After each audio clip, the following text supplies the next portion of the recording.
கழகத்தாரை சந்தித்து ஏன் தேர்தலில் தோற்றோம் என்று கேட்கின்ற நேரத்திலே அவர்கள் சொன்ன ஒரே வார்த்தை, நாம் தோற்றிருக்கலாம், ஆனால் தளபதி அவர்கள் இந்த தொகுதியிலே தோற்றிருக்க கூடாது என்று கண்ணீரும் கம்பளையுமாக ஆற்றியது என்னுடைய மனதிலே இன்னும் ரணத்தை உருவாக்கிவிட்டது. நாம் என்ன செய்யவில்லை இந்த தொகுதி மக்களுக்கு? எப்படிப்பட்ட ஏற்றங்களை கொடுத்திருக்கிறோம்? கொளத்தூர் என்றால் ஒரு காலத்திலே ஒதுக்கப்பட்ட பகுதி. எங்கே இருந்து வருகிறாய்? நான் சொல்ல, நான் பெரம்பூரில் இருந்து வருகிறேன். அண்ணன் சொல்லுவார், நான் பொரசவாக்கத்திலிருந்து வரணுவார்.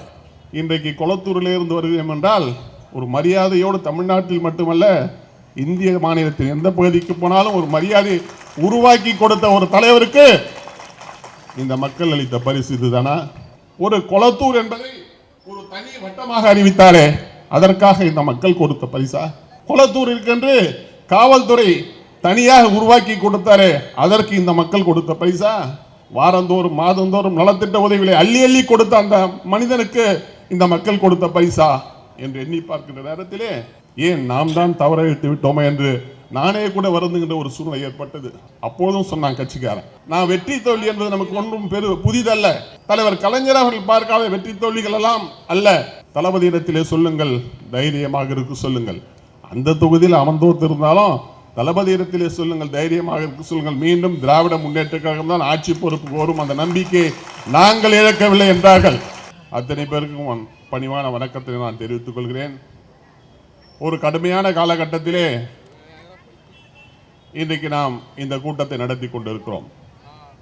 நம்முடைய நெஞ்சங்களில் இருந்து இன்னும் அந்த சோக வடுக்கள் நீங்கவில்லை.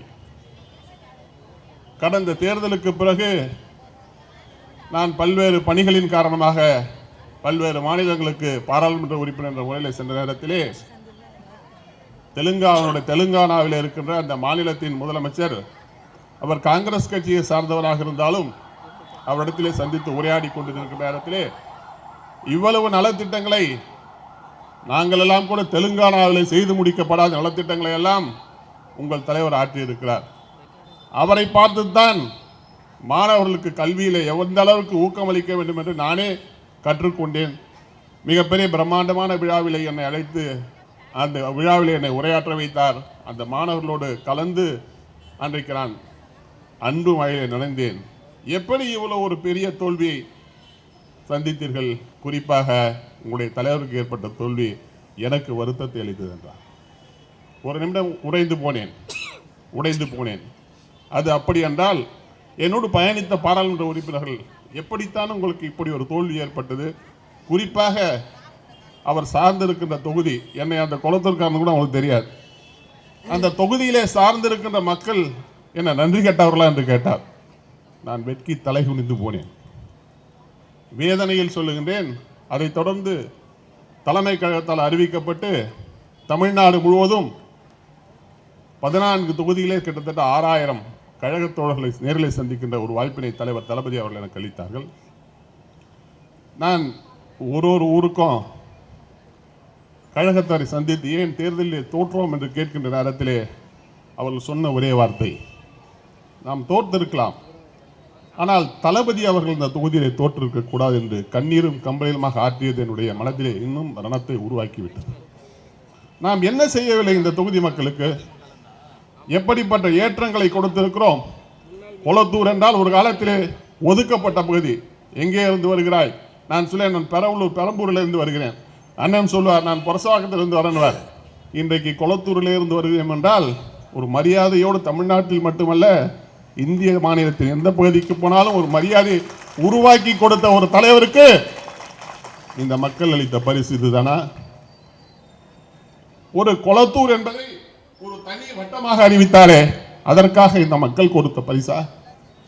கொளத்தூர் இருக்கின்ற காவல்துறை தனியாக உருவாக்கி கொடுத்தாரே, அதற்கு இந்த மக்கள் கொடுத்த பரிசா? வாரந்தோறும் மாதந்தோறும் நலத்திட்ட உதவிகளை அள்ளி அள்ளி கொடுத்த அந்த மனிதனுக்கு இந்த மக்கள் கொடுத்த பரிசா என்று எண்ணி பார்க்கின்ற நேரத்திலே ஏன் நாம் தான் தவறழித்து விட்டோமே என்று நானே கூட வருந்துகின்ற ஒரு சூழ்நிலை ஏற்பட்டது. அப்போதும் சொன்னாங்க கட்சிக்காரன், நான் வெற்றி தோல்வி என்பது நமக்கு ஒன்றும் புதிதல்ல. தலைவர் கலைஞர் அவர்கள் பார்க்காத வெற்றி தோல்விகள் எல்லாம் அல்ல. தளபதியிடத்திலே சொல்லுங்கள், தைரியமாக இருக்கு சொல்லுங்கள்.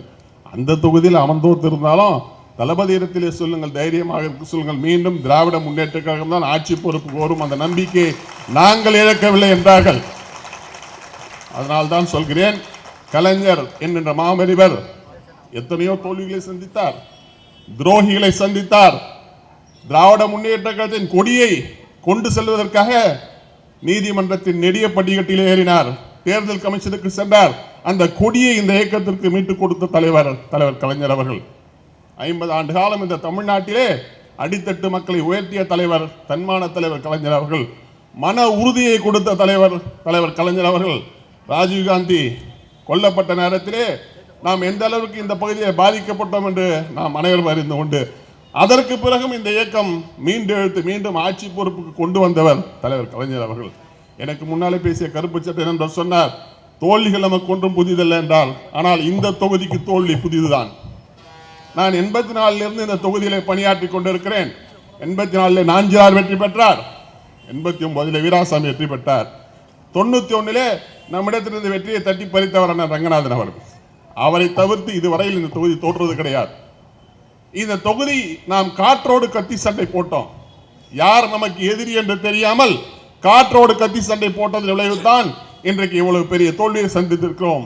எதிர்காலத்திலே கலைஞர் கற்றுக்கொண்டிருக்கிற தாரக மந்திரத்தை அடிப்படையாக கொண்டு மன உறுதியின் அடிப்படையிலே மீண்டும் இந்த தொகுதியை தலைவர் கரங்களிலே ஒப்படைப்போம் என்ற உறுதியை தலைவர் கலைஞர் பிறந்த நாளிலே ஏற்றுக்கொண்டு, தளபதியின் புகழ் வாழ்க, கலைஞர் புகழ் வாழ்க, வெல்க திராவிட முன்னேற்ற கழகம் என்று கூறி விடைபெற்றுக் கொள்கிறேன். நன்றி, வணக்கம்.